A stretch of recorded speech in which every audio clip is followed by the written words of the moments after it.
लग्नानंतर होईलच प्रेम मालिकेच्या आजच्या म्हणजे 12 मेच्या भागाची सुरुवात काव्य आणि पार्थ पासून होते, ज्यामध्ये पार्थ तिला तिच्या क्लासमध्ये न सोडता ज्या गार्डनमध्ये बसायला येते तिथे घेऊन जातो आणि तिकडे का बसायला येते हे विचारतो. त्याचबरोबर खोटं बोलण्याचं खरं कारण काय आहे हे देखील विचारतो. पण यावर काव्याची काहीच उत्तरं नसतात. गप्पपणे पार्थ जे काही बोलेल ते ती ऐकून घेते. तर दुसरीकडे नंदिनी घरी सोहळ्याची तयारी करत असते. त्यामध्ये मालिनी देखील तिची मदत करते आणि घरातलं सर्व काम करून ती कामाला निघून जाते. पण तेवढ्यात जीवा येतो आणि घरात सोहळा का करत आहोत असं विचारतो. तर एकीकडे काव्या पार्थकडे स्वतःहून मैत्रीचा हात वाढवते आणि एकदा का मी मैत्री केली तर निभावल्याशिवाय राहणार नाही, अशी मैत्री मी निभावते असं म्हणते. हे ऐकताच पार्थला मात्र खूप आनंद होतो आणि म्हणतो, तुम्ही जेव्हाही मैत्रीचा हात वाढवता तेव्हा मी तुमची मैत्री नक्की स्वीकारेन आणि त्या दिवसाची मी आतुरतेने वाट पाहीन असं म्हणतो आणि दोघांमध्ये फार गोड गप्पा होतात. तर दुसरीकडे घरी पार्टी का होत आहे असा प्रश्न जीवाला पडतो. पार्थ आणि काव्याच्या नातात आता गोडवा आलेला पाहायला मिळतोय. तर आता उद्याच्या भागात आपण पाहणार आहोत काव्याला घरात आलेला तो अनोळखी व्यक्तीबद्दल माहिती पडतं आणि तोच अनोळखी व्यक्ती नंदिनीवर परत हल्ला करण्यासाठी येतो.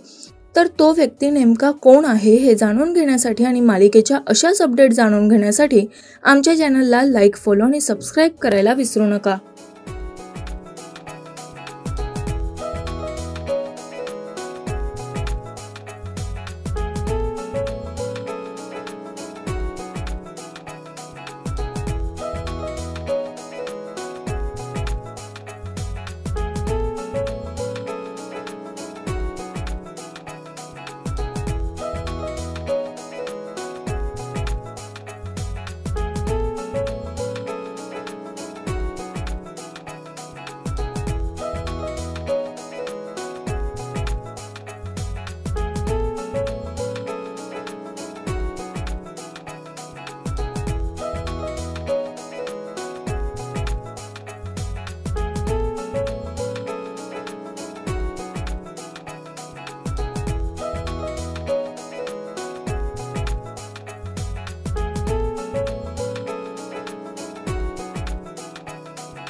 मराठी मनोरंजन सृष्टीमधील मालिका, चित्रपट, नाटक तसेच कलाकारांबद्दलच्या नवीन अपडेट्स जाणून घेण्यासाठी नक्की सबस्क्राईब करा इट्स मज्जा मराठी या आपल्या नवीन YouTube चॅनलला.